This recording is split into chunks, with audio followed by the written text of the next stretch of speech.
আল্লাহ তাআলা যেন আমাদের সবাইকে মাফ করে দেয়। আল্লাহ তাআলা যেন আমাদের সবাইকে মাফ করে দেয়। আল্লাহ তাআলা যেন আমাদেরকে মালিকের ঘর দেখার তৌফিক দান করে। যে চোখ কালো গিলাফ দেখলো না, সে আর দেখলো কি? যে চোখ সবুজ গম্বুজ দেখলো না, সে চোখে আর দেখলো কি? এজন্য আল্লাহর ঘর দেখার আনন্দ রাসূলুল্লাহ সাল্লাল্লাহু আলাইহি ওয়াসাল্লামের রওজায়ে আতহারের সামনে দাঁড়াবার অনুভূতি, এটা পৃথিবীর আর কোন আনন্দ অনুভূতির চাইতেও ব্যতিক্রম।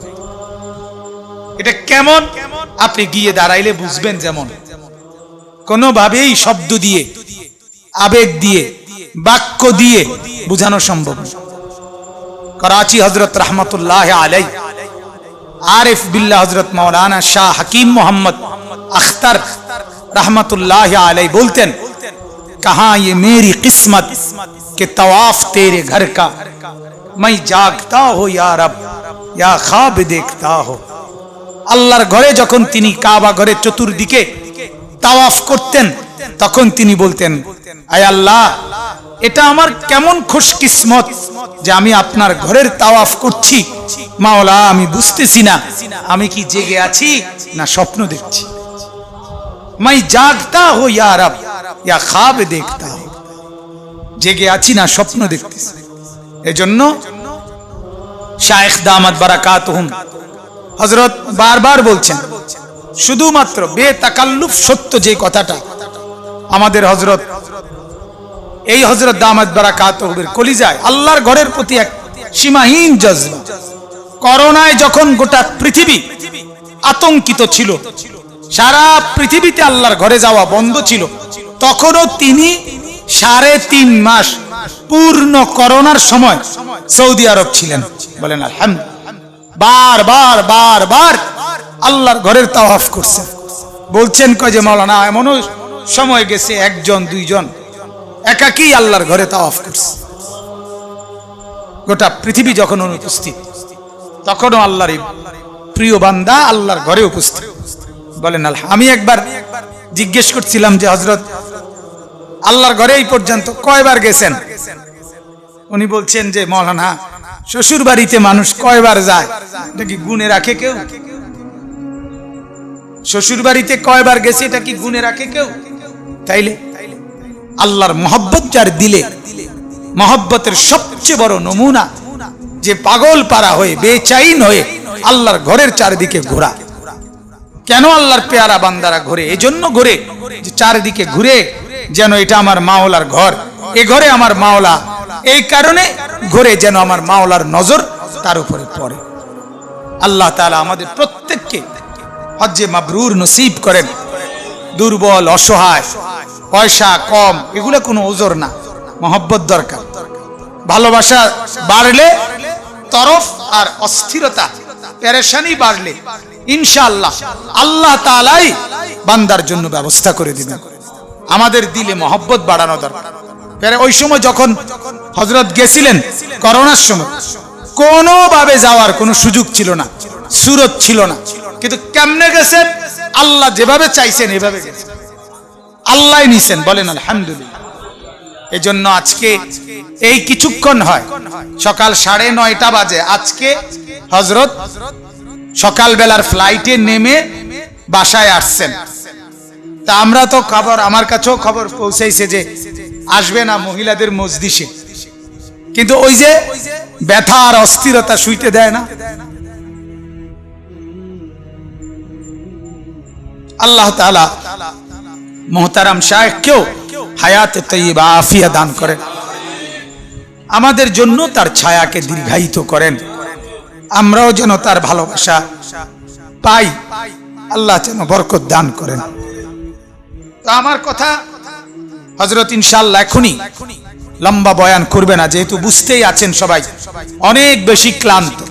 এই সময়টা আসার কথা ছিল না, আমিও তো শুই না অবাক যে আসলেন, একটু শুইলেন, আবার উঠে চলে আসছেন। তো এই কারণে শুধুই হৃদয়ের অস্থিরতা, পেরেশানি, সৌদি আরব থাকতেও বারবার পেরেশানি একটাই, আমার সাথেও দুইবার কথা হয়েছে, এক কথাই মাওলানা ইসলাহি মজলিস, মাওলানা ইসলাহি মজলিস। মানে এই মজলিসটা সুধন্যপুর একটার প্রতি শায়েখের কলিজার এই অস্থিরতা কেন, এক আল্লাহই ভালো জানে। আল্লাহ তাআলা এই অস্থিরতার বরকত আমাদেরকেও যেন দান করে। তো আমরা এটাই বললাম, আমি শুধু তরজমাটা শেষ করে দিচ্ছি। আল্লাহ তাআলা বলেন, যখন মৃত্যুর সময় আসবে, প্রতিটা পাপী নাফরমান দুনিয়ায় থাকতে চাইবে, সে আজরাইলের কাছে মরতে চাইবে না, রূহ দিতে চাইবে না, বলবে ক্বালা রাব্বিরজিউন, আল্লাহ আমাকে ফেরত দেন, আমাকে দুনিয়ায় থাকতে দেন, আমি যে আমলগুলো করি নাই এখন এগুলো করুন। আল্লাহ বলেন না, কাল্লা, না হবে না, এটা তোমার কথার কথা, এমনি বলছো আর কি, তুমি এখন মালাকুল মউতকে দেখে বলতেছো। কোরআনুল কারীমের মধ্যে আছে, যত বড় নাফরমানি হোক, যখন সে মাছ পথে, নদীতে, দরিয়ায়, নৌকার মধ্যে, জাহাজের মধ্যে ঢেউ উঠে, উথাল পাতাল ঢেউ, তখন সে আল্লাহকে ইখলাসের সাথে ডাকতে থাকে।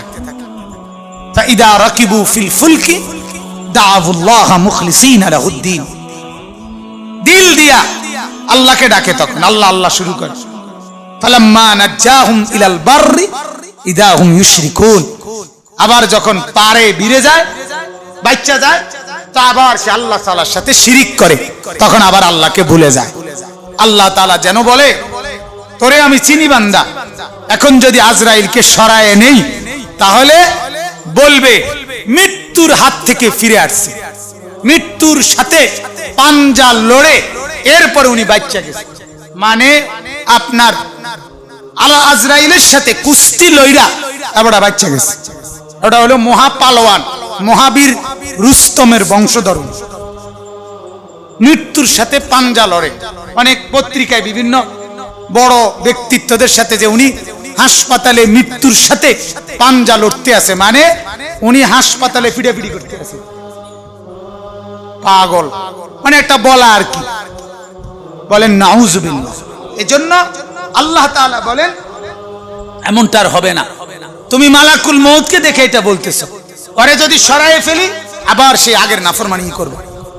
ফাইদা নুফিখা ফিস সূরি ফালা আনসাবা বাইনাহুম ইয়াওমা ইযিন, আল্লাহ তাআলা বলেন অতঃপর যখন দ্বিতীয় ফু দিয়ে হাসরের ময়দানে সবাইকে তোলা হবে, ফালা আনসাবা বাইনাহুম ইয়াওমা ইযিন, কোন আত্মীয়তা সম্পর্কের পরিচয় সেদিন আর থাকবে না।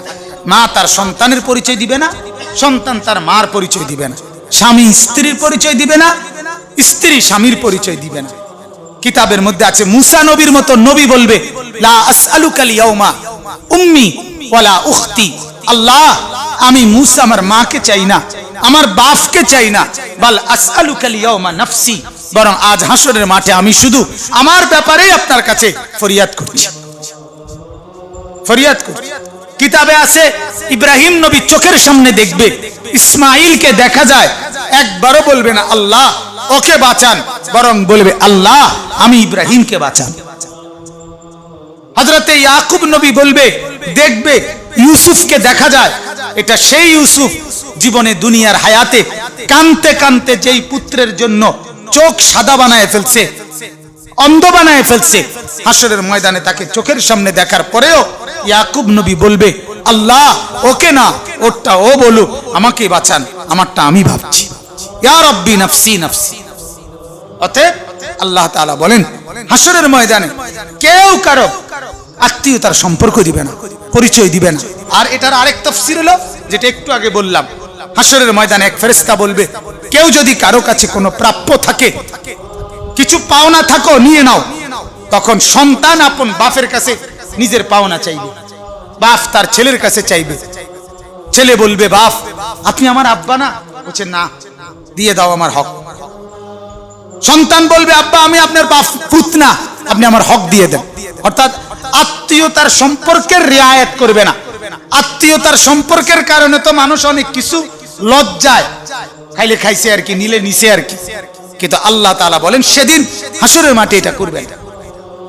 এরপরে ওয়ালা ইয়াতাসাআলুন, কেউ কাউকে কিছুই জিজ্ঞেস করবে না, বরং প্রত্যেকে নিজেকে নিয়ে ব্যস্ত থাকবে। ফামান সাকুলাত মাওয়াজিনুহু ফাউলাইকা হুমুল মুফলিহুন। আর সেদিন হাসরের মাঠে আল্লাহ তাআলা বলেন, একাকী চিন্তা করতে হবে, একাকী আমলনামা নিতে হবে, একাকী মিজানের পাল্লায় এসে দাঁড়াইতে হবে। আর এই অবস্থায় যার মিজানের পাল্লায় নেকি ভারী হবে, সেই কামিয়াব, সফল কাম জান্নাতি হবে। ওমান খাফফাত মাওয়াজিনুহু ফাউলাইকাল্লাযীনা খাসিরু আনফুসাহুম। আর যার আমলনামায় নেকি হালকা হবে, আল্লাহ বলে সে তো ওই লোক যে নিজের বরবাদি নিজে করছে, নিজের ক্ষতি নিজে করছিল, নিজের নামাজ নিজে পড়ে নাই, নিজের পর্দা নিজে করে নাই, নিজের বেহায়াই নিজে করছে। মা আপনি নিজের ক্ষতি নিজে করছেন, গুনাহ আপনি করছেন, নাফরমানি আপনি করেছেন, বেপরদেগি আপনি করেছেন। আল্লাহ তাআলা বলেন ফি জাহান্নামা খালিদুন, তারা জাহান্নামের মধ্যে চিরস্থায়ী থাকবে। এরপরে শেষে যে আল্লাহ তাআলা বলেন, বড় আশ্চর্য কথা বলছেন, বড় ভয়ের কথা, তালফাহু বুজুহাহুমুন নার।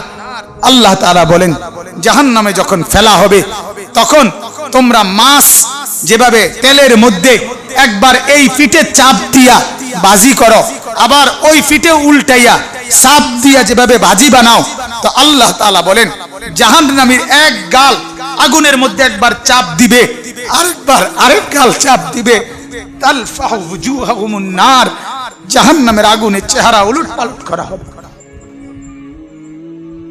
ওহুম ফিহা কালিউন।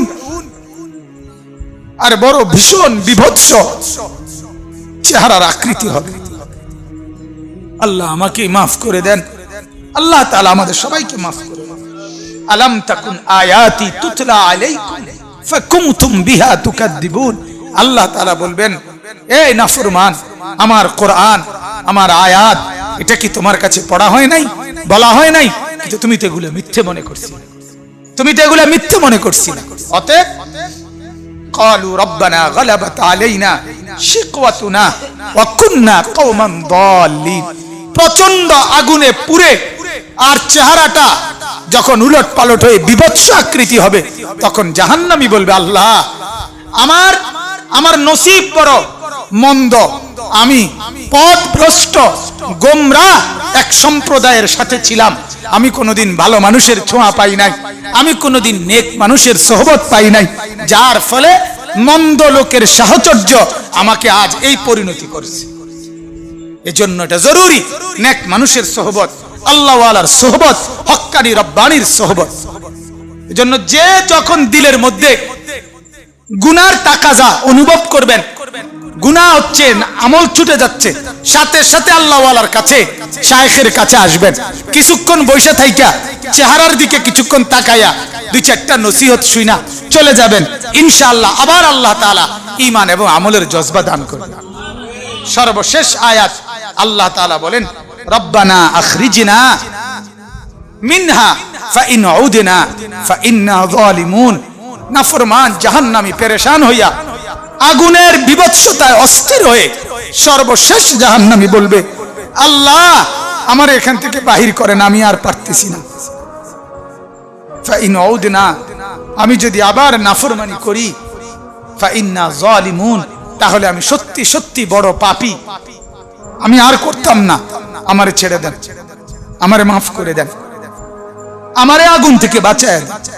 শেষ আল্লাহ বলবেন, ক্বাল ইখসাউ ফিহা, আল্লাহ বলবেন ইখসাউ ফিহা, আরে বেঈমান নাফরমান, এখন তুই জাহান্নামে পড়ে থাক, ওয়ালা তুকাল্লিমুন, আর কোনো কথা বলবি না।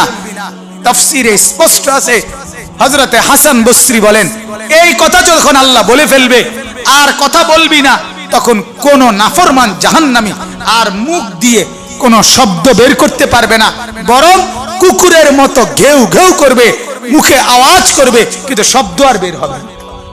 আল্লাহ আমাদেরকে মাফ করে দেন।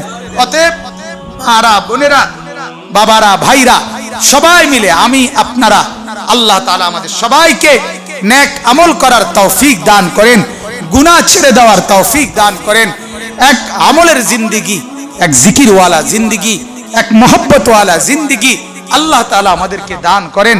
কখন থেকে? কখন থেকে? আবার বলেন, আবার বলেন, আবার বলেন। আল্লাহ আমাকেও তৌফিক দান করেন, আমাদের সকলকে তৌফিক দান করেন। আমাদের শায়েখ দামাত বারাকাতুম ইনশাআল্লাহ এক্ষুনি একটু কথা বলে দোয়া করে দিবেন। হযরত দোয়া করবেন আল্লাহর ঘর থেকে এসে, এটাই আমাদের জন্য বড় পাওয়া। আল্লাহ তাআলা তাকে হায়াতে তয়্যিবা আফিয়া দান করেন। সুবহানাল্লাহি ওয়া বিহামদিহি।